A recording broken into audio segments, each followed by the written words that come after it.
सयेयं पूजयामि तेऽहं गुरु सयेयं पूजयामि।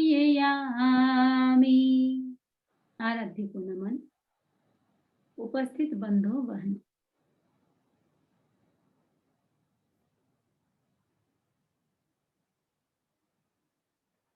जहाँ जीवन है वहां उतार चढ़ाव आते रहते हैं, परिस्थितियां आती रहती है। आदमी सदा परिस्थितियों से बचने का उपाय खोजता है। दुनिया में अनेक विघ्न बाधाएं हैं, समस्याएं हैं, और ऐसा कोई व्यक्ति नहीं जिसके सामने कभी कोई समस्या न आती हो। उनका सामना करने के लिए मनोबल चाहिए। समस्याओं के समुद्र को तैरने के लिए कोई नौका चाहिए, सहारा चाहिए। सहारा के लिए आचार्यों ने स्तोत्रों को आलंबन बनाया। जैन, बौद्ध, वैदिक, इस्लाम सभी सारे की सभी परंपरा में अनेक स्तोत्रों की रचना हुई है और उनके सहारे अनेक समस्याओं को भी पार पाया गया है, विघ्न बाधाओं को दूर किया है। समस्याएं चाहे ग्रह कृत हो, मनुष्य कृत हो, परिस्थिति कृत हो अथवा मनोवृत्ति कृत हो, मंत्र और स्तोत्रों से बाधाओं को मिटाया है और मिटाया जा सकता है। आचार्य मानतुंग से भक्तामर स्तोत्र की रचना हुई। यह रचना किसी विशेष परिस्थिति में हुई और उसके संदर्भ में बहुत सारी कथाएं प्रचलित हैं। जहां शक्तिशाली स्तोत्र होता है वहां उसके साथ चमत्कार की अनेक घटनाएं जुड़ जाती है। तो भक्तामर के साथ भी चमत्कारिक अनेक घटनाएं जुड़ गई।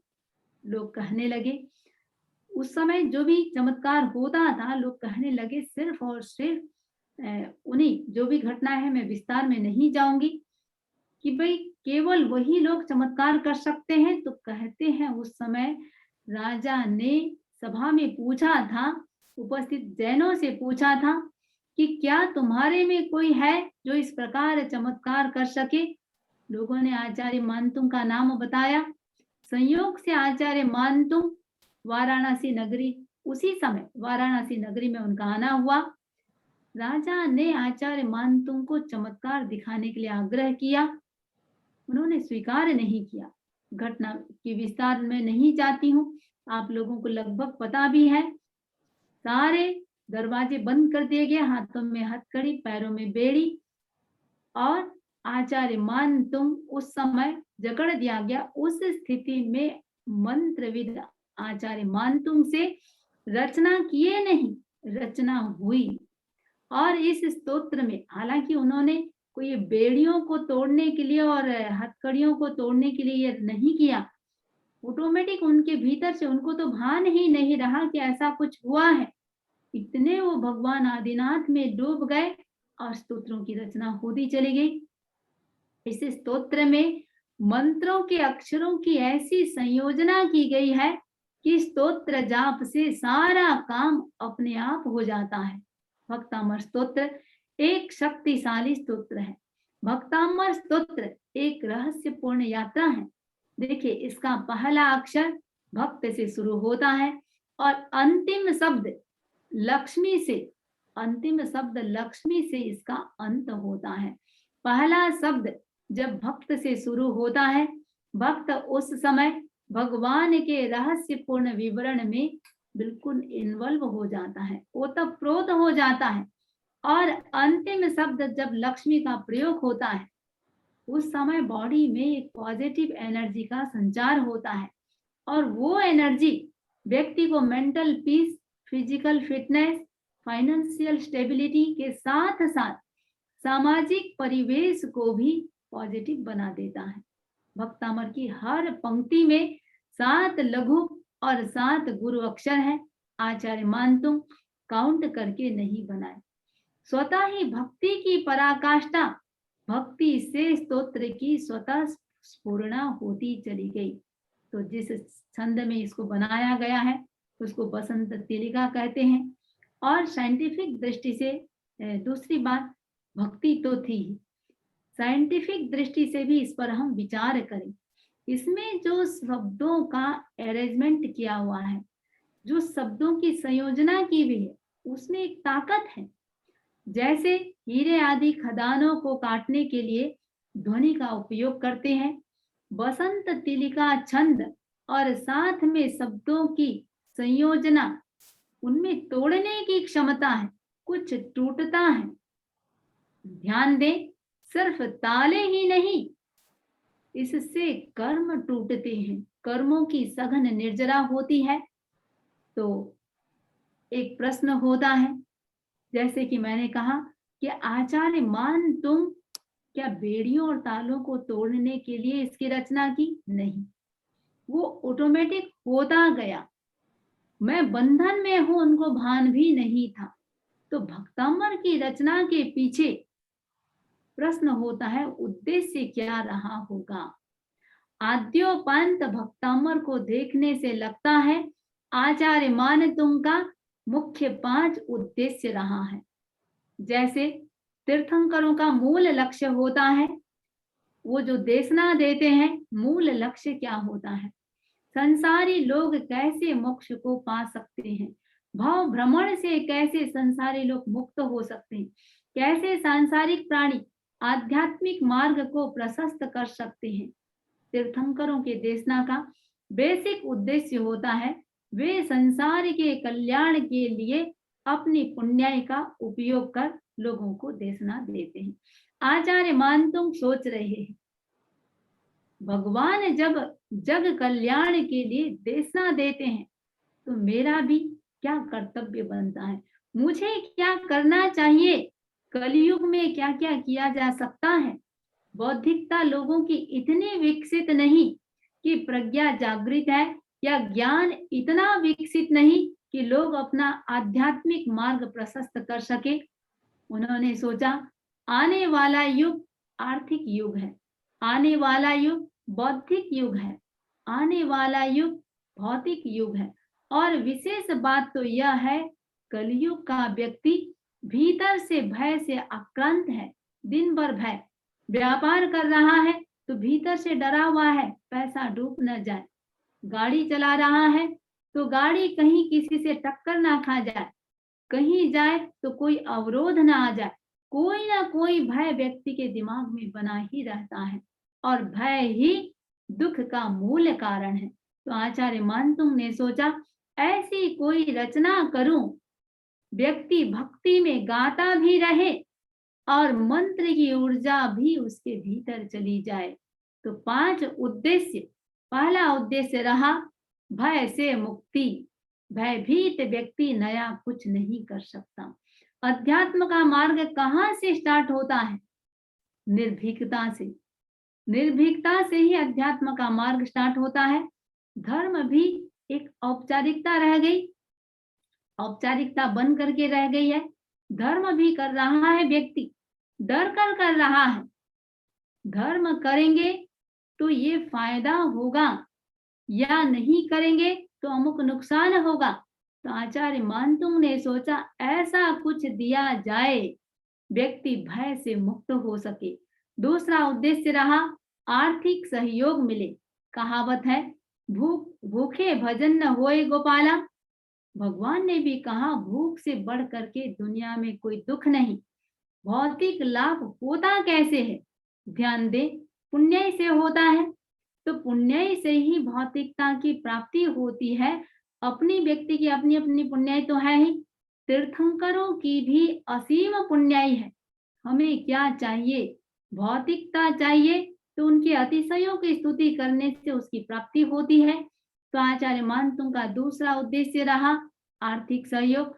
तो पहला भय से मुक्ति, दूसरा भौतिक लाभ, और तीसरा उद्देश्य रहा उनका कि तीसरा बहुत बड़ा विनय है, अपने आप में बहुत बड़ा तप है, लोगों को विनय। तीसरा उद्देश्य रहा उनका कि कैसे लोगों के भीतर विनय का प्रवेश हो। तो विनय अपने आप में बहुत बड़ा तप है, लोगों को विनय के माध्यम से ही तप करवाना है। और विनय के 7 प्रकार हैं, तो 7 प्रकारों को उन्होंने भक्ति में जोड़ दिया। और भक्ति भी तभी सफल होती है जब वो विनय के साथ होता है। विनय है या भक्ति है, कैसी हो, विनय और भक्ति कैसी हो, भक्ति के क्या स्टेप्स होते हैं। भक्ति के भगवान ने 6 चरण बता दिए। 1 से 14 श्लोक की जिसकी आज हम चर्चा करेंगे कि 1 से 14 श्लोक में भगवान आचार्य मान तुमने क्या कहा है, क्या इसका बेनिफिट है, क्या उसकी उपयोगिता है, मूल इसमें आचार्य मान तुम कहना क्या चाहे हैं। 1 से 6 श्लोक जिसमें भक्ति के स्वरूप का वर्णन है कि भक्ति होनी कैसी चाहिए, भक्ति कैसी होती है, भक्ति कहाँ से चालू होता है। पहला श्लोक सभी को पता है, सम्यक प्रणम्य, प्रणाम से, प्रणाम नहीं करते हैं भक्ति नहीं होती। सम्यक प्रणम्य जिन पाद युगम युगादा। देखिए राम ने शिव धनुष को तोड़ा, शिव धनुष को उठाया तो सबसे पहले राम ने क्या किया, उसको प्रणाम किया। प्रणाम नहीं करते तो शायद धनुष नहीं टूटता। तो भक्ति कहाँ से शुरू होती है, प्रणाम से। यदि प्रणाम नहीं कर रहे हैं तो भक्ति शुरू नहीं होगी। तो पहले में प्रणाम, फिर कोई भी अनुष्ठान करते हैं पहले प्रणाम किया जाता है, उसके बाद संकल्प किया जाता है। उपनिषद में कहा गया है संकल्प जा सृष्टि ही। सृष्टि का निर्माण कैसे हुआ, संकल्प से सृष्टि का निर्माण हो सकता है। जो भी चाहिए पहले संकल्प, लक्ष्य का निर्धारण किया, फिर संकल्प। आचार्य मान तुम क्या कर रहे हैं, स्तोष्ये किला हमपितम प्रथमम जिनेन्द्रम। देखिए स्तोष्ये किला हमपितम प्रथमम जिनेन्द्रम, उस प्रथम जिनेन्द्र की मैं भी स्तुति करूंगा। तो पहले में प्रणाम किया है, दूसरे में संकल्प, तो दूसरे में भक्ति का स्तुति का संकल्प कर रहे हैं कि मैं स्तुति करूंगा। अब तीसरे में क्या कर रहे हैं, पूर्ण समर्पण। जब तक समर्पण नहीं होता तब तक आराध्य के साथ जो तादात्म्य होना चाहिए, तादात्म्य का भाव नहीं आता। पूर्ण समर्पण कब होगा, जब अहंकार का विलय होता है, अहंकार समाप्त होता है। तो तीसरे श्लोक में आचार्य ने क्या किया, अपने आप को पूर्ण समर्पण। तो भक्ति का तीसरा चरण समर्पण। चौथे में आचार्य मान तुम क्या कह रहे हैं, आत्मविश्वास। भक्ति का चौथा चरण है आत्मविश्वास। आत्मविश्वास जाग रहा है, यानी हालांकि भगवान की स्तुति करने में देवता भी समर्थ नहीं है, फिर भी स्तुति करते हैं। आचार्य मान तुम क्या कह रहे हैं, देवता भी स्तुति करने में समर्थ नहीं है, इतने भगवान की में गुण है, फिर भी देवता भी स्तुति करते हैं, तो मैं क्यों नहीं कर सकता। भगवान के गुण कितने, चौथे श्लोक में जो बताया है, गुण समुद्र, गुणों के समुद्र हैं, गुणों के आकर हैं। जैसे समुद्र गहरा होता है, उसका था पाना अत्यंत कठिन है, वैसे ही भगवान में गुण कितने समुद्र की तरह अमाप्य है, उसको मापा नहीं जा सकता। भीतर आत्मविश्वास जग गया, स्तुति तो करूंगा।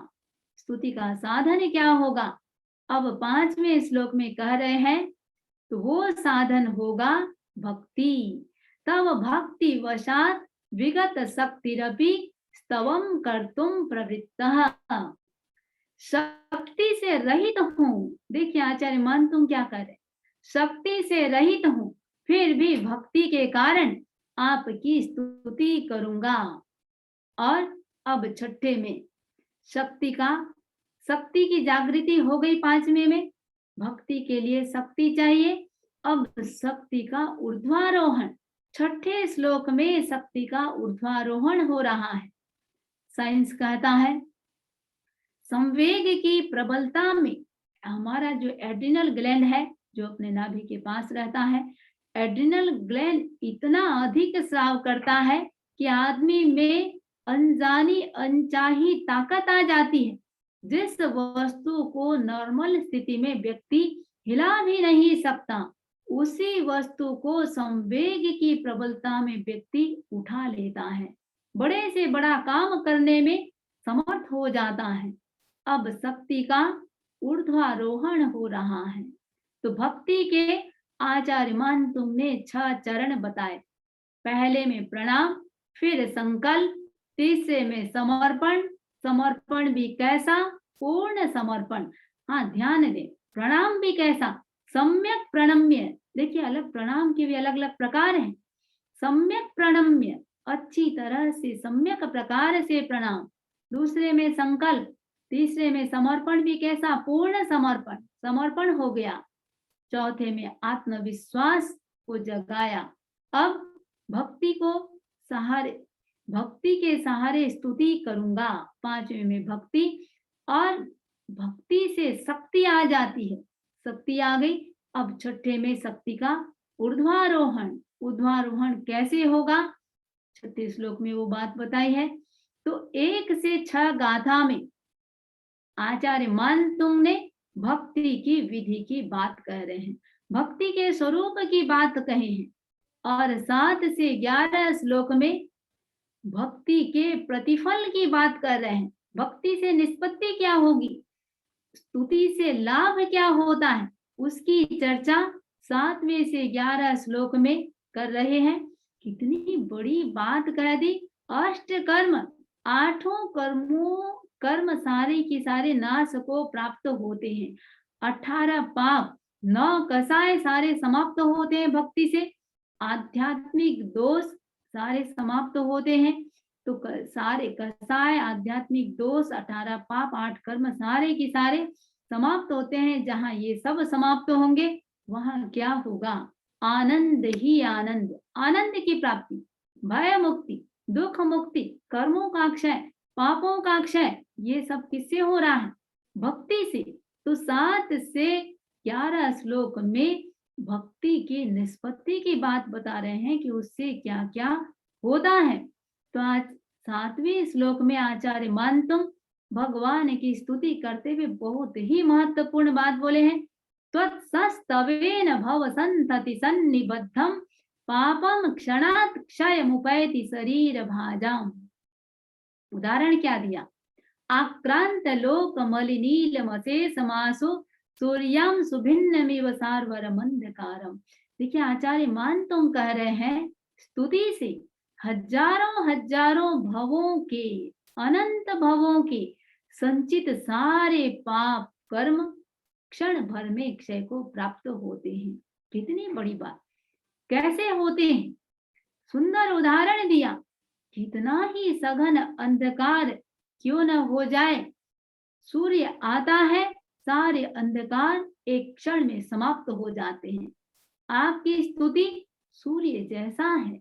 ध्यान दें, कौन सी भक्ति जिसमें पाप क्षण भर में समाप्त हो जाते हैं, वह भी भवों भवों के पाप क्षण भर में समाप्त हो जाते हैं। 1 से 6 श्लोक की जो बात कही, भक्ति के स्वरूप की जो बात बताई, वैसी भक्ति उपासना पद्धति भक्ति नहीं है, सामायिक भक्ति नहीं है, संवर भक्ति नहीं है।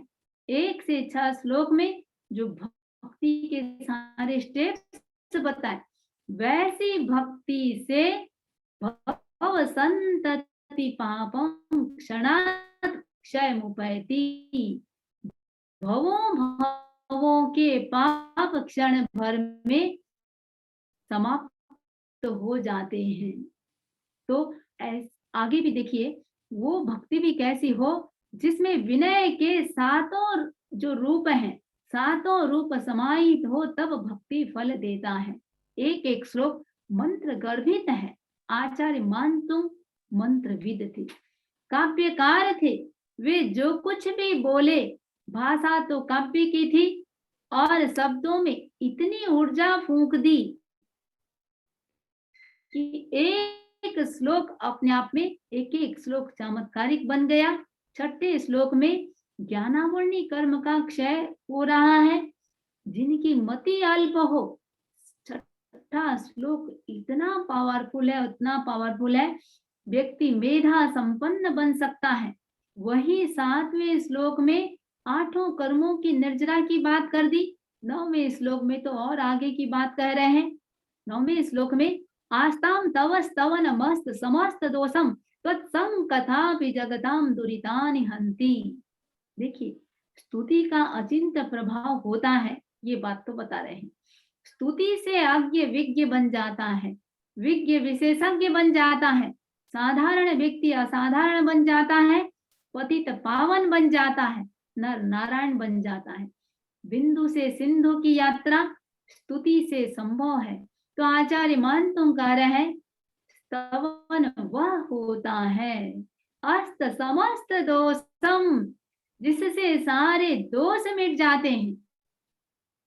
स्तवन से अज्ञान का नाश होता है, स्तवन से मिथ्यात्व का नाश होता है, स्तवन से अनाचार समाप्त होता है, स्तवन से विघ्न बाधाएं दूर होती है, स्तवन से दुर्लभ बोधि भी सुलभ बोधि बन जाता है, स्तवन से भव भ्रमण समाप्त हो जाता है, बुद्धि मेधा संपन्न बनता है, प्रसन्नता की प्राप्ति होती है, कीर्ति की प्राप्ति होती है, स्तवन से ज्ञान दर्शन चारित्र की प्राप्ति होती है, और सबसे बड़ी बात निःश्रेयस सुख की प्राप्ति और पुण्य का भी कारण बनता है।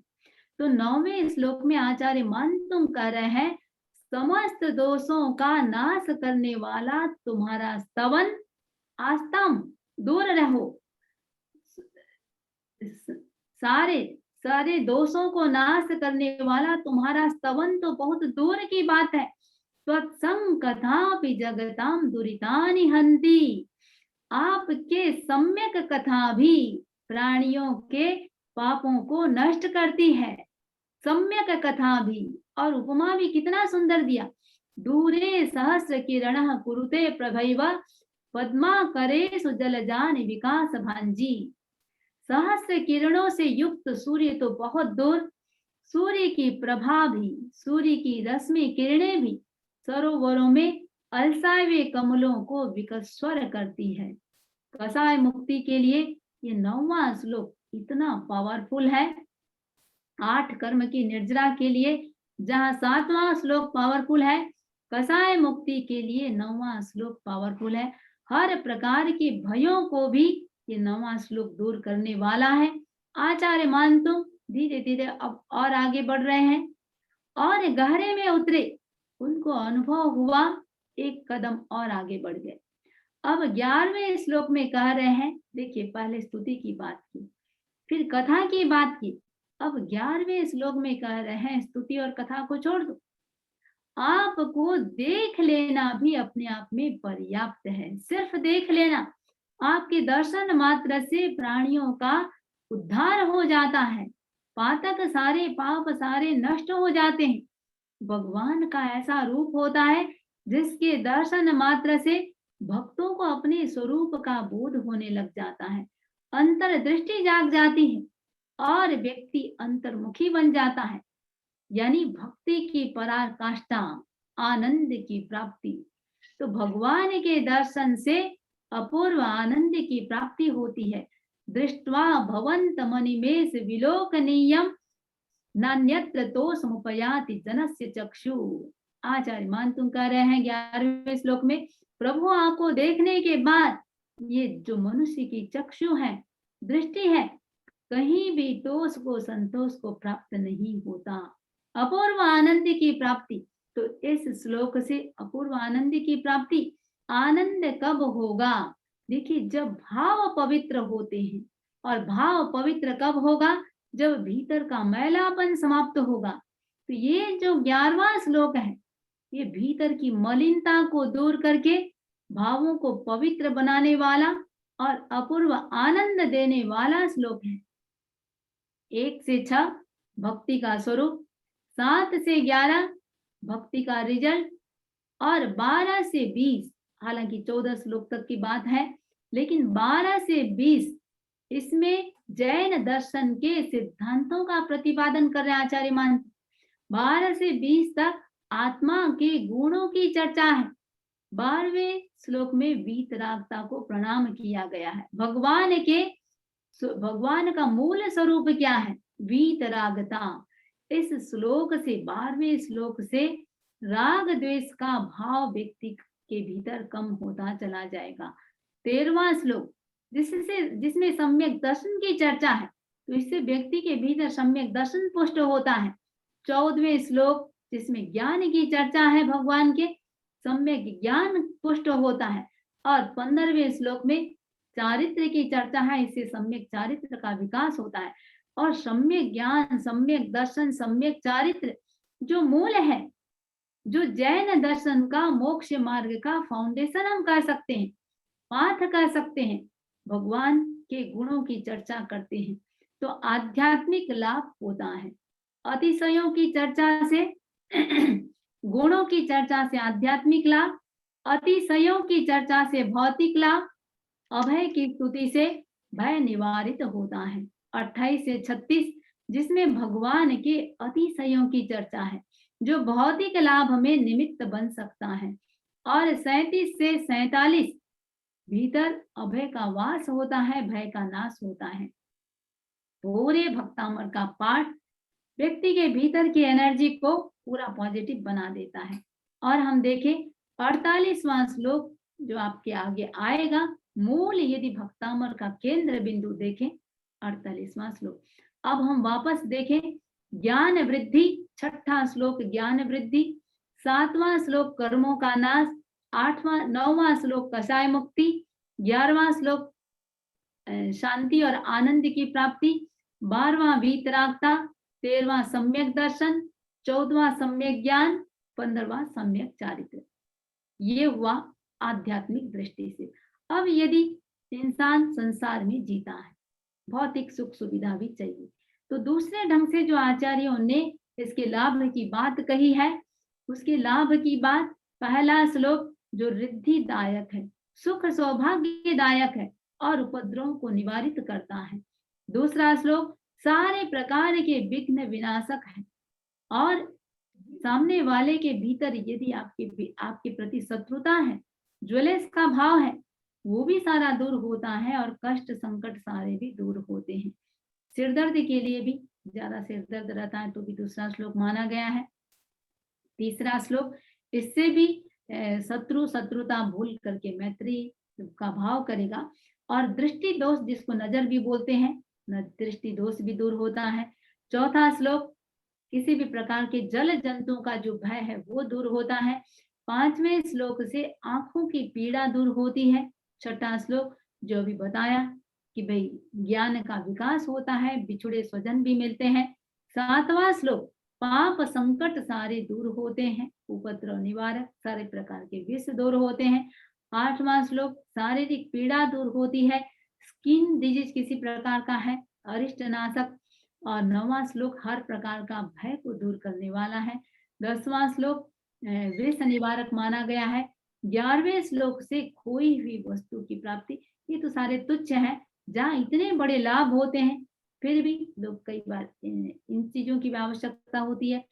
12वें श्लोक से कहा जाता है इष्ट व्यक्ति की प्राप्ति होती है और किसी भी प्रकार का जो दाग आदि होता है, व्हाइट पैचेस आदि होते हैं, वो भी ठीक होता है। 13वें श्लोक से भूत प्रेत बाधा दूर होता है, यात्रा संबंधी भय दूर होता है, चोर चोरी नहीं करता है, सारी प्रकार की बाधाएं दूर होती है, लक्ष्मी की प्राप्ति होती है।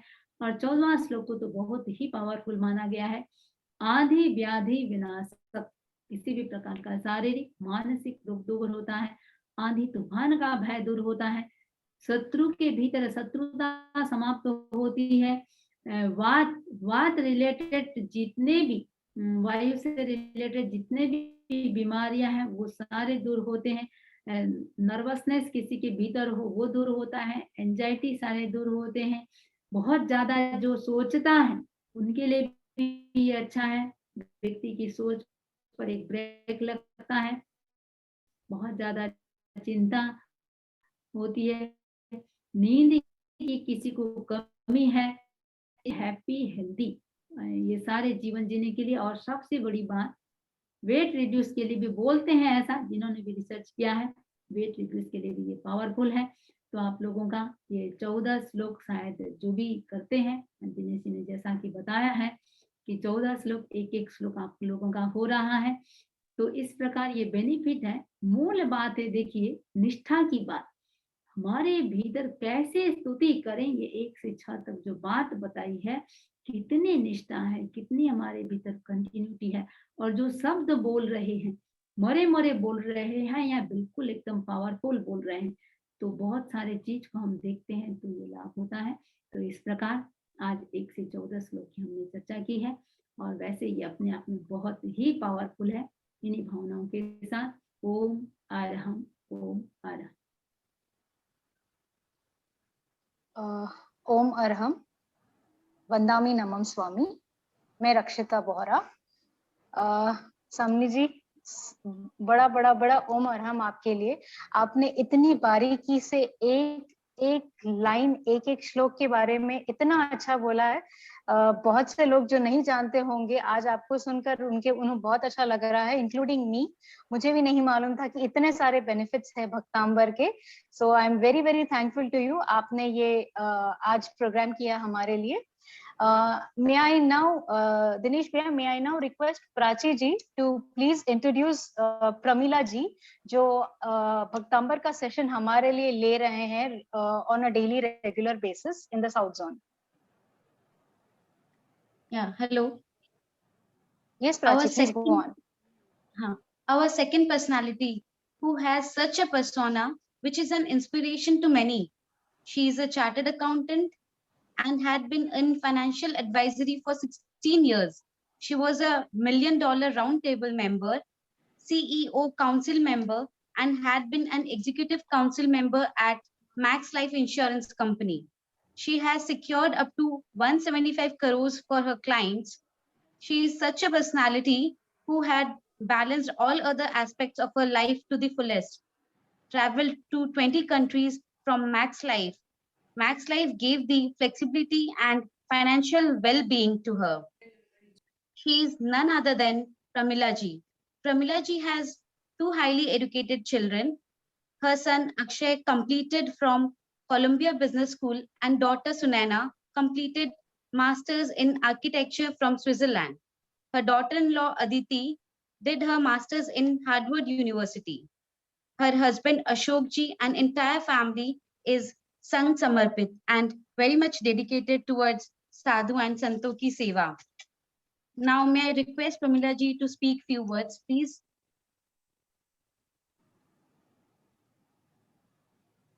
वंदामी नमन स्वामी।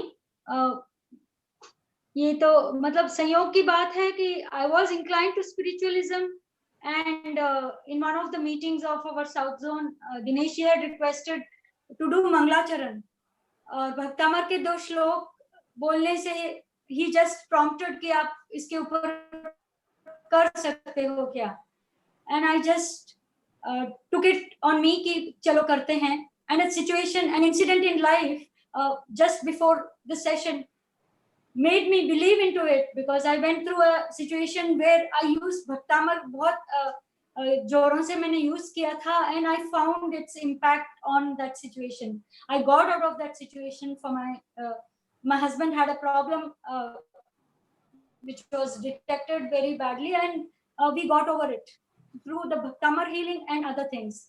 देव गुरु धर्म की कृपा कि उसमें मेरा विश्वास थोड़ा बढ़ गया था, और मैंने ये अपॉर्चुनिटी जब इनके मुंह से निकला कि करो, तो मैंने सोचा let me give this knowledge back to the people whom I thought is very good. तो इस पे वर्क कर रही हूँ। और समनी जी, आपके लास्ट ईयर के भक्तामर के जो भी व्याख्यान है उनको सुन के ही मैं समरी बना रही हूँ। उनको आचार्य श्री महाप्रज्ञ जी की किताब भक्तामर का अंतस्थल का स्पर्श और राजीमती जी का भी काफी ज्ञान किरण में रहता है, उसमें उसको उस मैटर को भी सबको पढ़ के जो समझ में आ रहा है उसको बहुत सिंपल वर्ड्स में निकाल के रख रही हूँ।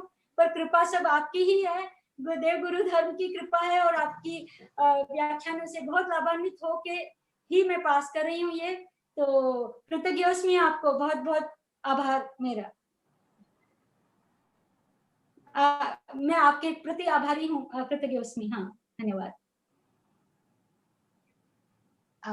बहुत बहुत धन्यवाद प्रमिला जी। अगर समनी जी कुछ कहना चाहते हैं तो कह सकते हैं। अच्छा है, देखो ये सारे चीजें करना बहुत अच्छी बात है, प्रमिला जी कर रहे हैं। तो कई बार ऐसा होता है मैं कई बार सोचती हूँ स्टूडेंट जब पढ़ता है रियल में नहीं पढ़ता है, जब पढ़ाता है तब पढ़ता है। तो ये मैंने खुद ने अनुभव किया कि जब हम पढ़ाते हैं तब मूल में पढ़ना होता है। तो प्रमिला जी जिस समय भी सुने होंगे, सुन भी रहे हैं, शायद उतना जानना नहीं होता है। जब किसी को बताना है तो उसका कितना गहरा अध्ययन करना पड़ता है। सही हो गए।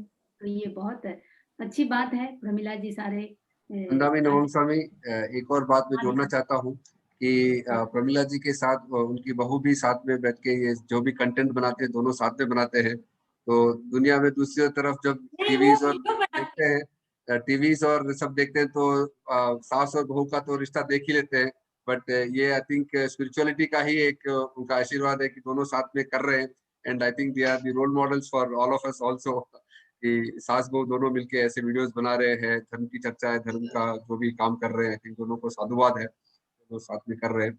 एंड वंदामी नमन स्वामी, आज का जो ये सेशन था वेरी अमेजिंग, कि भक्तामर को जिस तरीके से प्रेजेंट हुआ है कि एक एक उसका जो प्रोग्रेस है, तो बहुत मोटिवेटेड है, लगता है कि हमें और सुनना है और सुनना है और सुनना है। But it's an amazing session today. कुछ और प्रश्न है सबके मन में, और मेरे मन में भी बहुत सारे प्रश्न है।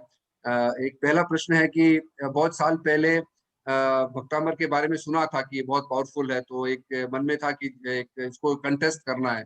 बट जब कंटेस्ट करने बैठते हैं तो कंटेस्ट हो नहीं रहा है, मतलब बहुत मेहनत कर रहे हैं। पहले दो तीन श्लोक पढ़ते हैं, फिर रुक जाते हैं, फिर 3-4 और करते हैं, तो ऐसा लग रहा है कि नहीं आप कंटेस्ट नहीं होगा। तो आपका क्या कहना है कि इसको कंटेस्ट किए बगैर ही क्या इसका स्वाध्याय कर सकते हैं? देख देख के पढ़ के भी उसको सुन सकते हैं, या सुन के भी उसका स्वाध्याय कर सकते हैं? तो कैसे इसको करना चाहिए अगर कंटेस्ट नहीं होता हो? ठीक है, देखिए पहली बात जहां तक कंठस्थ की बात है, एक तो जो कंठस्थ करके जो भाव आता है, जो डूब जाते हैं। अब आप इतना सा सोचिए कि कंठस्थ है और आप बोल रहे हैं, वो सारा सीन क्रिएट हो जाएगा, उसमें एक अलग आनंद होता है। और यदि याद नहीं हो रहा है, मान के चलो ज्ञानावरणी कर्म का उदय भाव है, हमारा प्रयास क्या हो उदय भाव को कैसे हम क्षपसम में बदलें। क्षपसम में बदलने के लिए व्यक्ति को करना क्या चाहिए? सबसे पहले संकल्प जगाएं, मैं कर सकता हूँ। जैसे आचार्य महंतों ने कहा, स्तोष्ये किलाहम अपितम, मैं स्तुति करूंगा। हम अपने आप से कमिटमेंट करें कि मैं इसको करूंगा, क्यों नहीं होगा? दूसरे को जब हो रहा है, मुझे क्यों नहीं होगा?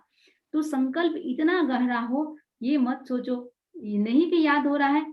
अब इतना सा ही चरण को भक्तामर्पणत मौलि मणि प्रभाणा, भक्तामर्पणत मौलि मणि प्रभाणा, बार बार एक सप्ताह में एक ही श्लोक का टारगेट बनाए, दिन भर बोलते रहे। जब भी खाली है, उठ करके कहीं आप पानी लेने के लिए गए, बस ये श्लोक का चरण आपको कंटिन्यू मुंह में बोलते रहे।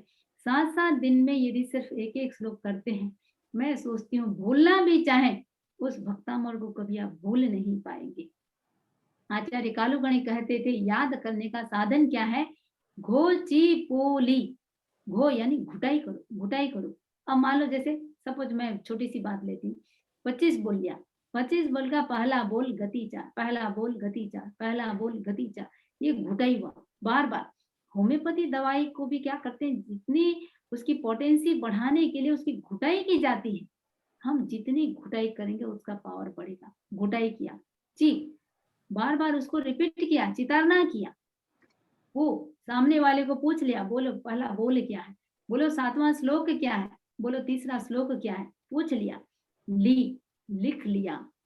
उसके बाद वो चीज आपका जाएगा नहीं। फिर लक्ष्य रहे, समय हो या ना हो। एक भाई ने यहाँ मैंने देखा, वो जो अपना क्लिनिक जाते हैं, डॉक्टर हैं, इतने सारे चीज याद कर लेते हैं, और क्या करते हैं वो जो रास्ते में वो बस लगा देते हैं और उस चीज को याद करते रहते हैं। भक्तामर याद कर लिया, कल्याण मंदिर, सुबह भक्तामर का पाठ करते हैं, शाम को कल्याण मंदिर। मैंने कहा कि कैसे क्या करते हो? उन्होंने कहा, समरी जी भक्तामर का पाठ के बिना घर से जाता नहीं, कल्याण मंदिर के बिना सोता नहीं। बोले कम से कम रात का समय तो मेरा अपना है, 5 मिनट कम सो जाऊंगा, क्या फर्क पड़ेगा? यानी जहाँ निष्ठा होती है, तड़प होती है, व्यक्ति कैसे भी मैनेज कर लेता है। तो मैं दिनेश जी को कहना चाहूंगी, आप ये जो करा रहे हो लोगों को, तो लक्ष्य ये बनाओ, मैं खुद भी याद करूंगा मैं प्रेरित करूंगा, लोगों को याद करने के लिए मोटिवेट करूंगा। तो ये भी एक अच्छा साधन है, खुद के निर्जरा का अच्छा साधन है, तो ये किया जा सकता है। तो लक्ष्य बना, देखिए पाठ पढ़ के करना कोई मनाही नहीं है, उसमें सोने में सुगंध करना है तो याद करके बोलते समय डूब जाओ भक्ति में। और बहुत से लोगों से जब मिलते हैं तो ये उनका ये आता है कि पहले वक्तामृत श्लोक बोलते हैं, फिर मंत्र बोलते हैं, फिर सिद्धि बोलते हैं। तो ये क्या जरूरी है या सिर्फ मंत्र बोलने से ही काफी है? आचार्य मान तुम बहुत बड़े मंत्रविद आचार्य थे, बहुत बड़े मंत्रविद आचार्य थे। उनको जरूरत लगती तो वो उसी समय कर देते ना, मंत्र के साथ में रचना। श्लोक अपने आप में इतना पावरफुल है, हर एक अक्षर मंत्र है, भक्तामृत का हर एक अक्षर मंत्र है। तो ये पूरे पूरे श्लोक ही मंत्रों से भरा हुआ है, तो ये तो अपने आप में पावरफुल है ही। अब ठीक है, आगे आचार्यों ने जिन्होंने भी जोड़ा उन्होंने जोड़ दिया है। तो अब इसमें जिसकी जैसी श्रद्धा हो वैसे भक्तामृत मूल में ही अपने आप में मंत्रों से भरा हुआ मंत्र गर्भित है पूरा की पूरा। आजकल ये भी देखने में आता है कि भक्तामृत लोग कुछ कुछ भौतिक सुखों के लिए भी कर लेते हैं और वो उसमें ही सीमित हो जाते हैं। फॉर एग्जाम्पल किसी को बच्चा चाहिए, किसी को नौकरी चाहिए, किसी को कुछ चाहिए, तो लोग उसके पीछे ज्यादा आकर्षित होते हैं और फिर अध्यात्म जैसे छूट ही जाता है। तो अब ये इसको कैसे ले कि जो अध्यात्म को, जो जिसको अध्यात्म चाहिए वो अध्यात्म ले, जिसको भौतिक चाहिए वो भौतिक ले, ऐसा ऐसा छोड़ दे, या उसको कैसे लेना चाहिए? इसमें एक कॉन्सेप्ट क्लियर करना बहुत जरूरी है। पुण्य प्रबल जहां होगी वहां भौतिक सुख सुविधा अपने आप आती है। भौतिकता के पीछे मत भागो, अपनी पुण्य को प्रबल करो। तो आज यदि किसी चीज की प्राप्ति नहीं है, अंतराय कर्म का उदय है, तो केवल उस चीज तक सीमित न रहे, अपनी पुण्य को कितना हम प्रबल कर सकते हैं। तो ये सारे स्तुति स्तोत्र पुण्य को प्रबल करने के साधन है। पहला लक्ष्य हो, कर्मों की निर्जरा जितनी होगी, साथ में आचार्य भिक्षु ने कहा है पुण्य और निर्जरा दोनों साथ में होता है। जहां निर्जरा होगी वहां पुण्य होगा ही होगा, और जहां पुण्य प्रबल होगा वहां व्यक्ति न चाहते हुए भी, समुद्र कभी मांग नहीं करता है नदियां मेरे भीतर आए, पात्रता का विस्तार कर दिया। पुण्य को इतनी प्रबल कर दे कि अपने आप सारी संपदाएं आए। तो केवल भौतिकता के पीछे भागने की आवश्यकता नहीं है। अब रही बात, हेडेक इतना भयंकर है कि आप भक्तामृत का पाठ नहीं कर सकते। वहां मान के चले आप डॉक्टर के पास जाएंगे, किसी और के पास जाएंगे, तो वहां यदि भक्तामृत के श्लोक से यदि सिर दर्द ठीक हो जाता है और आप दूसरे प्रोडक्टिव आध्यात्मिक और चीजें करते हैं, तो मैं सोचती हूँ इसमें भी कोई आपत्ति नहीं है, लेकिन वही तक सीमित ना रहे, केवल भौतिक सुख सुविधा तक सीमित न रहे, इसके आध्यात्मिक बेनिफिट को समझने का प्रयास करें।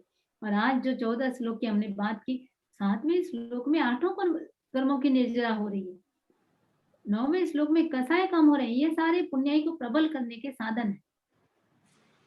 चैट बॉक्स में एक प्रश्न आया है कि भक्तामृत का श्लोक दिन में कब करना चाहिए? ऐसा कोई टाइम है, ऐसा कोई नियम है कि रात को नहीं करना चाहिए, या जैसे लेडीज के जो पीरियड्स के दिन है वहां उस टाइम में नहीं करना चाहिए, ऐसे कोई नियम है क्या भक्तामृत के लिए? इसमें दो बात है। लोग जो कहते हैं रात के 12 बजे से लेके दिन के 12 बजे तक, कुछ कहावत ऐसी चलती है। तो यहाँ मैं कहना चाहूंगी, आचार्य मान तुमने जब इसकी रचना की, हो सकता है वो दिन रहा हो, रात रहा हो, उन्होंने रचना कर दी और बेड़ियां और हथकड़ी सारे टूटे। ऐसा कहीं नहीं है कि इसको कब करना चाहिए कब नहीं करना चाहिए। जो चमत्कारिक चीजें होती है उसके साथ लोग बहुत सारी बातें जोड़ देते हैं। तो जहां तक मेरा अपना चिंतन है कि 24 घंटा इसको कभी भी किया जा सकता है, जिस समय हमारा मन शांत है कभी भी करें, रात को करें, दिन को करें, कभी भी करें। और जहां तक शुद्धा शुद्धि की भी बात कह रहे हैं, इसमें कुछ लोग करते हैं कुछ नहीं करते हैं। जो तीर्थंकरों की वाणी है, देखिए आचार्य मान तुम आचार्य थी, एक तीर्थंकरों की, जिसको हम आगम कहते हैं, आगम के लिए जरूर शुद्धा शुद्धि की बात आती है। इसमें ऐसा कुछ नहीं, जिसका मन माने कि नहीं मुझे करना है कर ले, और जिसकी भीतर से गिल्टी फील हो रहा हो और बाहर से बोल रहे हो तो नहीं करें, तो भी आपत्ति नहीं है, छोड़ा जा सकता है। तो शुद्धा शुद्धि में 4 दिन तक ना करें तो ठीक है, और समय की बात कभी भी इसको कर सकते हैं। किसी भी और भी पार्टिसिपेंट्स अगर प्रश्न है तो प्लीज हाँ। हैंड रेज कीजिए। मैं पूछना, वंदामी नमन स्वामी समनी जी, मैं पूछना चाहूंगी अभी इस कोरोना के संदर्भ में, जैसा कि हमने सुना था वो जो अंत की तरफ एक श्लोक है, उद्भूत भीषण जलोदर भार भुगना, इस श्लोक का क्या मतलब है? ये कैसे हम रिलेट कर सकते हैं अभी के टाइम पे? ये बता रहे हैं कि भाई उस समय जो भी बात देखो कही जाती है, कोई आचार्य कहते हैं, तीर्थंकर कहते हैं, उस समय करंट सिचुएशन क्या है, तो उस समय ये जलोदर की बीमारी, जो जलोदर अभी उसको क्या बोलते हैं, जो पेट में पानी भर जाता है, वो भयंकर था।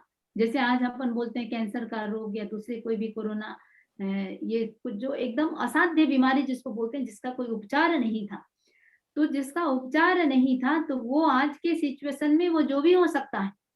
तो आचार्य मंतुंग ने कहा है कि भाई जलोद उद्भूत भीषण जलोदर भार भुगना, जलोदर से एकदम जिसका पेट फटा जा रहा है, उसकी बीमारी भी इस श्लोक से ठीक हो जाती है। यानी कुल मिलाकर के निष्कर्ष इतना ही है कि असाध्य से असाध्य बीमारी जिसका कोई उपचार नहीं है, उसका भी इलाज भक्तामर में है। भक्तामर में यानी भगवान की स्तुति करने से हो जाता है। तो चाहे वो कोरोना है, चाहे कैंसर की बीमारी है, चाहे कोई और भी बीमारी जिसको हम असाध्य बोलते हैं, वो सारा की सारा इससे हो सकता है। निष्ठा, इसमें एक बात और बोलना चाहूंगी मैं, निष्ठा बोलनी चाहिए। जैसे 2 दिन किया, मान लीजिए किसी को कोरोना ही है, तीसरे दिन बुखार उतरा नहीं, कर रहा हूं, कुछ हुआ नहीं है, जहां भी मन में इस प्रकार की संशय उत्पन्न हुआ, कुछ नहीं होना है, आस्था बोलनी चाहिए कि होगा ही होगा। उसके बावजूद भी नहीं हो रहा है तो फिर ये भी कल पाना चाहिए, कहीं मेरे निकाचित कर्म जरूर रहा होगा, अन्यथा ऐसा हो नहीं सकता कि इसका उपचार नहीं होता क्या।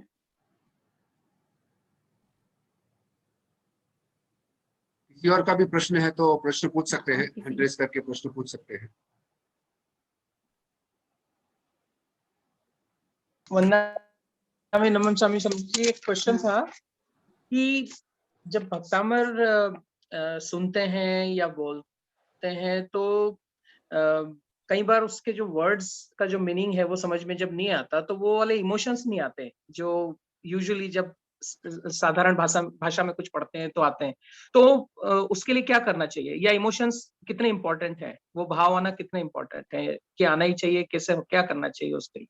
इमोशंस तो बहुत बहुत ज्यादा इम्पोर्टेंट है, बिना इमोशंस के कुछ नहीं होगा। वहां हम क्या जोड़े, जब हमको उस वर्ड का पता नहीं चल रहा है, उस समय बस आचार्य भगवान आदिनाथ को देखें और बस इतना सा भी सोचें कि आचार्य मंतुंग के सारे ताले टूट गए, सारे बेड़ियां टूट गई, सारे हथकड़ी टूट गए, मेरे कर्म के ताले क्यों नहीं टूटेंगे।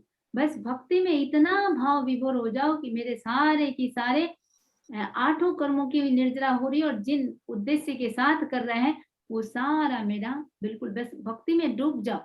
प्रयास तो ये करो, यदि किसी पर्टिकुलर श्लोक का कर रहे हैं, उस श्लोक को अर्थ को समझने का प्रयास करो।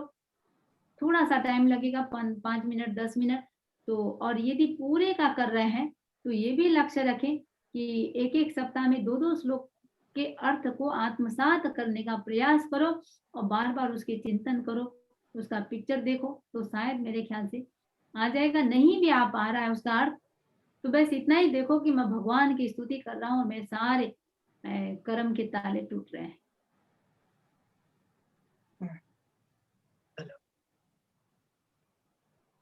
It's time 8:59. I think it's the time we need to close the session. Request a vote of thanks if it can happen quickly, because we want to close the session also on time, just like we started on time. Yeah, we are extremely sorry that we cannot take up the remaining questions.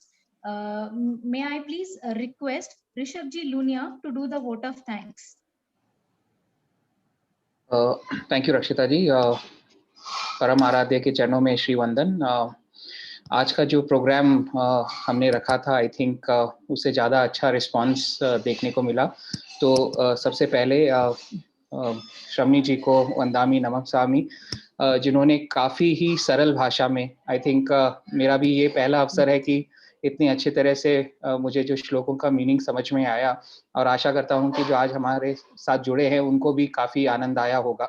तो श्रमणी जी, आपने जिस हिसाब से बताया कि कितना चमत्कारी है और आज के युग में चमत्कार को नमस्कार है, तो आशा करते हैं कि आज जो लोग हमारे साथ जुड़े हैं वो उसको आध्यात्मिक रूप से अपने जीवन में अपनाएंगे और आने वाले काल में काफ़ी लाभ होगा उन्हें। इसी रूप में प्रमीला जी से भी मैं बहुत बहुत धन्यवाद कहना चाहूँगा, जो हमारे लिए साउथ जोन के लिए उन्होंने ये एक्सेप्ट किया on a daily basis. She is doing a wonderful job, so thank you Pramila ji for accepting this and doing it for us. National team से आई थिंक जो भी जुड़े हैं उनके लिए भी बहुत बहुत thank you for joining with us. And Dinesh ji जो हमारे साउथ जोन के प्रेसिडेंट है, I think very dynamic president we have got, and बहुत ही अच्छा लग रहा है उनके साथ काम करके। रक्षिता जी जो आज की होस्ट है, जिन्होंने काफ़ी अच्छे तरह से संचालन किया, और प्राची जी जिन्होंने काफ़ी अच्छी तरह से इंट्रोडक्शन बताया, सभी को साधुवाद। जैसे भक्त के बिना भगवान अधूरे हैं, आई थिंक कोई भी प्रोग्राम करें और अगर ऑडियंस ना हो तो कोई भी प्रोग्राम का आनंद उतना नहीं आता है। तो I think 65-70 people have joined us here, and lot of other with Facebook also I think people are able to join with us. So सभी को बहुत बहुत साधुवाद, धन्यवाद हमारे साथ जुड़ने के लिए। Thank you everyone. Over to you Rakshita ji. अमृत जी को बहुत बहुत कृतज्ञता। ओम अर्हम। कृतज्ञोस्मि, हम आपके आभारी हैं। कृतज्ञोस्मि, हम आपके आभारी हैं। कृतज्ञोस्मि, हम आपके आभारी हैं। On a single request, मैं एक दो बात वीडियो चालू कर लीजिए। शम्मी जी Yes, yes. नहीं, वीडियो चालू कर सकते हैं। आप लोग का हो जाए। मैं एक दो बात बता रही थी, जैसा कि प्राची जी ने जो परिचय में एक बात कही, मुझे नहीं पता, विशेष रूप से दिनेश जी हमारे जो भी आप लोग पदाधिकारी हैं उनको विशेष रूप से कहना चाहूंगी, आचार्य महाश्रमण जी का ये षष्ठी पूर्ति वर्ष है और आप लोग सब श्रद्धालु श्रावक समाज हैं। षष्ठी आप लोग घर में भी किसी का बर्थडे होता है, कोई फ्रेंड सर्कल का बर्थडे, तो कुछ गिफ्ट देना चाहते हैं। तो हमने एक विचार आया मेरे मन में कि इंटरनेशनल स्तर पर आचार्य श्री को कुछ उपहार दें। उपहार क्या दें? तो आचार्य श्री की पुस्तकों का वाचन करके श्रावक शिष्य यदि ज्ञान के क्षेत्र में आगे बढ़ता है, दर्शन के क्षेत्र में आगे बढ़ता है, चारित्र के क्षेत्र में आगे बढ़ता है, तो गुरु प्रसन्न होते हैं। आचार्य श्री की 18 पुस्तकें हैं। एक विकल्प आया कि 18 पुस्तकों का स्वाध्याय क्यों ना करें, तो स्वाध्याय करें। अब कोई करेगा नहीं भी करेगा, हमने उसका एक प्रारूप बनाया, 1 महीने में आपका एक पुस्तक का स्वाध्याय हो जाए। डेडलाइन दे दिया 1 महीना। डेडलाइन क्या है? हर महीने के पहले सैटरडे तक आपकी पुस्तक कंप्लीट हो जाए। तो अभी लगभग 5 पुस्तक कंप्लीट हो चुका है, 6ठा पुस्तक अभी चालू है जिसका नाम है विजय बनो, और उसके हम 60 प्रश्न देते हैं। वो जो शनिवार को, हर महीने का पहला शनिवार, और उस समय सिर्फ 60 क्वेश्चन रहता है। ऑनलाइन एग्जाम देना है, 30 मल्टीपल चॉइस का और 30 ट्रू फॉल्स का। तो ये 60 क्वेश्चन रहते हैं, तो आपको पता चलेगा आपने कितना स्वाध्याय किया है। रजिस्ट्रेशन करना है आपको। तो दिनेश जी जैसे भक्तामर के लिए एफर्ट्स कर रहे हैं, अच्छा है, मैं भी इसकी अनुमोदना करती हूँ। लेकिन आचार्य महाश्रमण जी को षष्ठी पूर्ति वर्ष पर हम उपहार दें, तो मैं चाहती हूँ आप लोग भी उसमें सम्मिलित बने। और इसके सारा इंफॉर्मेशन आप जानना है तो nj.jvbharati.org इसमें जाएंगे तो इस वेबसाइट में आपको टोटल इंफॉर्मेशन मिल जाएगा, nj.jvbharati.org। और उसके बाद आपको जो एग्जाम देना है वो संबोधि ऐप, अपने मोबाइल पे संबोधि ऐप डाउनलोड करेंगे तो संबोधि ऐप पे आपको एग्जाम देना है। और उसमें 60 क्वेश्चन रहेंगे, 3 घंटे का समय रहेगा, 8 से 11 इंडिया टाइम। तो वो फिक्स है, शनिवार 8 से 11। और फर्स्ट सेकेंड थर्ड का भी उसमें रखा है। फर्स्ट सेकेंड थर्ड का मापदंड ये है, जो जितना जल्दी दिया और पूरा स्कोर जिसका आया उसको फर्स्ट सेकेंड थर्ड। पारितोषिक भी रखा है। पारितोषिक तो नथिंग है, लेकिन एक गर्व होता है, खुशी होती है कि इंटरनेशनल स्तर पर मेरा प्रथम स्थान आया। पारितोषिक का जो क्रम है फर्स्ट को $101, सेकंड को $51 और थर्ड को $31। और साथ में ये भी रखा है 12 पुस्तकों में भी कोई यदि 75% प्लस लाते हैं उनको विशेष सम्मानित किया जाएगा, विशेष पारितोषिक दिया जाएगा। तो मैं सोचती हूँ ये अभी भी शनिवार को अभी टाइम है, लगभग 5-6 दिन। ऑडियो भी देते हैं, PDF भी देते हैं, फिजिकल कॉपी भी चाहिए तो लाडनू से 7 दिन के भीतर आ जाता है। तो जिनको जैसा करना हो प्रयास करें। और 0 नंबर आएगा तो किसी को नहीं पता। 118 नंबर, एक एक क्वेश्चन के 2-2 अंक हैं। 118 आया तो भी नहीं पता चलेगा, 160 आए तो सबको पता चलेगा। वो जरूर डिस्प्ले करते हैं सबका अंक, और बाकी किसी का इसलिए संकोच की भी बात नहीं, फेल की भी बात नहीं। बस रजिस्ट्रेशन कर दिया, आप क्वालिफाई हो गए। आप कितना भी अंक लाए, लक्ष्य है कि स्वाध्याय करें, गुरुदेव को अपना कुछ उपहार दें। तो मैं सोचती हूँ कम से कम अभी हमारे जितने भी हमने आपके निवेदन को एक्सेप्ट किया, अब हमारा निवेदन आप लोग एक्सेप्ट करेंगे। तो प्रयास ये रहे। और दिनेश जी साथ में मुझे फीडबैक दें, अपडेट दें कि समणी जी हम लगभग इतने जनों ने कम से कम 60 पूर्ति है, तो ये TPF फोरम के आप लोग कम से कम 60 मेंबर। दिनेश जी ये नहीं कि हमारे इतने जने दे रहे हैं उतने जने दे रहे हैं, मुझे 2 दिन के भीतर ये कहें कि समणी जी 60 मेंबर ने हमने रजिस्ट्रेशन मैंने करवा दिया।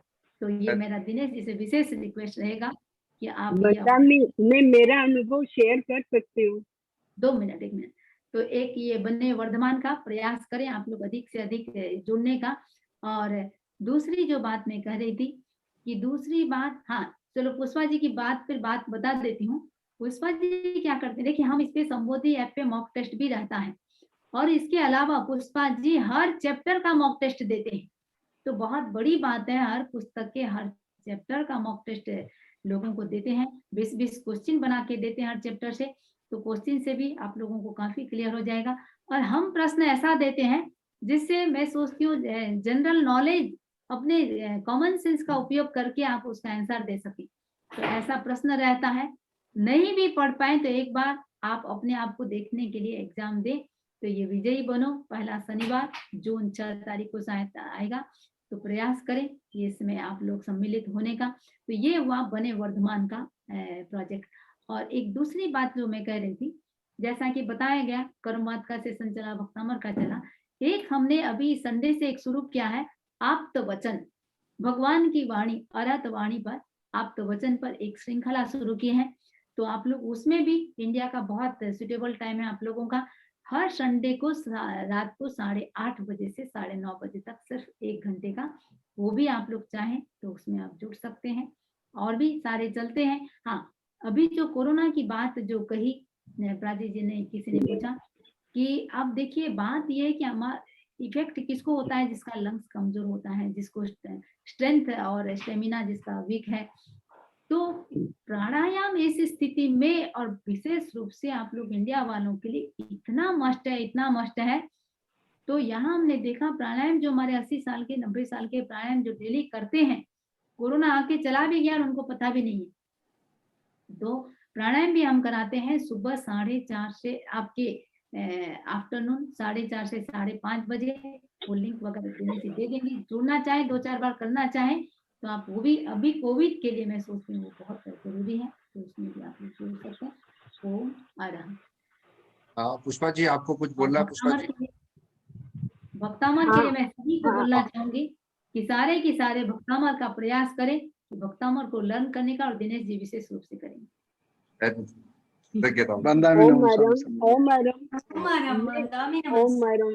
वंदामी नमन स्वामी। मैं विशेषकर बने वर्धमान के लिए कहना चाहती हूँ। मेरे भाई बहन खुद साधु हैं, महाराज हैं, पर मेरा कभी भी स्वाध्याय में मन ही नहीं लगता था। और वंदामी की आवाज में पता नहीं क्या हिप्नोटाइज है, और मैं ऐसी उनके इसके पीछे मैं पागल कहूँ या कुछ भी कहूँ, मुझे समझ में नहीं आता। एनी टाइम वो बुक मेरे साथ में रहती है और मैं इसके बिना रह नहीं सकती हूँ, जहाँ भी रहती हूँ। और इससे मुझे इतनी ज्यादा शक्ति मिलती है कि अब मिश्री मीठी होती है, वो खाने वाला ही समझ सकता है, मैं ज्यादा तो नहीं बता सकती। पर इससे अगर कोई वंचित रहता है तो मुझे लगता है शायद वो बहुत बड़े लॉस में है। तो इसीलिए ज्यादा से ज्यादा आप लोग सभी वर्धमान में जुड़ेंगे तो आपको पता चलेगा कि मिस्री कितनी मीठी है, और इतनी अच्छी गुरुदेव की सारी बुक्स है, और वंदामी ने तो इतना इसके पीछे अथक प्रयास किया है। और आज भी वंदामी जैसे बोल रहे थे, या पढ़ाना चाहता हूँ उसको ज्यादा सीखना पड़ता है। तो मैं इस बुक को इतने ध्यान से पढ़ती हूँ और मुझे इतना ज्यादा इंटरेस्ट आता है कि मैं वर्ड में तो उसको नहीं बता सकती। गुरुदेव का प्रवचन आता है तो एक एक लाइन लगता है ये तो इसी में ही था, यही तो पढ़े, और सारे गुरुदेव के प्रवचन ही है। तो ज्यादा से ज्यादा आप इससे जुड़ेंगे तो आपको लगेगा कि हम लोग बहुत सारा, हमारा ये 5 बुक पीछे की गई है, वो भी हमने बहुत बड़ा हमारा लॉस किया है, इसीलिए 13 से तो वंचित रहे ही नहीं। और मैडम यही कहना चाहती हूँ, क्योंकि बने वर्धमान को देखते ही मेरे भीतर में कुछ होने लग जाता है, मेरा कंट्रोल नहीं रहता है वहीं पे, क्योंकि इतना ज्यादा इससे लगाव हो गया कि उसके लिए शब्द तो नहीं है। कृतज्ञोस्मि वंदामी के लिए कि सब किसी के कहने से मैंने कभी भी स्वाध्याय नहीं किया, और अब है कि स्वाध्याय के बिना लगता है जीवन ही बेकार है। बहुत बहुत कृतज्ञोस्मि। भाई बहन ने सभी ने समझाया कि आपके भी कर्म कुछ संयोगक्षम हुए हैं और आपका भी अभी ज्ञान बढ़ रहा है, तो आप ही का मेहनत है, आप ही का पुरुषार्थ है। मैं कुमार सुमन जी की बहन हूँ, उनके बोलने से भी मैंने नहीं किया। प्रमुखा श्री जी भी बोलते कि आप कुछ स्वाध्याय करो, मैंने नहीं किया। पर वंदामी में क्या हिप्नोटाइज किया वो मैं नहीं बता सकती। Thank you Pushpa ji. निकिता जी बेगवानी का कुछ है point she wants to share. Nikita ji please unmute yourself.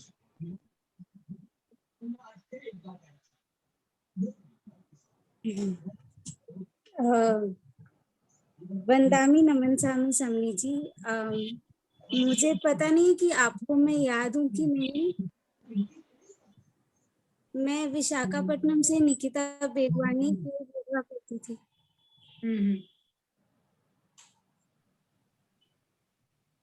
हाँ बोलिए। हाँ बोलिए, सुने दे रहे हैं। हाँ समझी जी, मेरे को मतलब कोई डाउट नहीं है, मेरे को ये बोलना था कि अभी रिसेंटली मेरे बेबी बॉय हुआ है, तो मुझे चाहिए था कि बस आपका आशीर्वाद उस पे बना। ठीक है, भक्तामर का पाठ सुनाया करो उसको, नवकार मंत्र भक्तामर। ठीक है, मंगल पाठ करें। हाँ, चत्तारि मंगलम अरहंता मंगलम सिद्धा मंगलम साहु मंगलम केवली पन्नतो धम्मो मंगलम। चत्तारि लघुतमा अरहंता लघुतमा सिद्धा लघुतमा साहु लघुतमा केवली पन्नतो धम्मो लघुतमो। चत्तारि शरणं पावज्यामि अरहन्ते शरणं पावज्यामि सिद्धे शरणं पावज्यामि साहु शरणं पावज्यामि केवली पन्नतो धम्मो शरणं पावज्यामि। विघ्नान् स्वाम भिक्षुणां गुणवत्तां सरचिन्त्याकां सरचिन्त्याकां। कृतज्ञोस्मि, हम सब आपके आभारी हैं। कृतज्ञोस्मि। आपके आभारी हैं। हम आपके आभारी हैं। कृतज्ञोस्मि, हम सब आपके आभारी हैं। Thank you all the participants for joining. Videos of this link will be shared with all of you.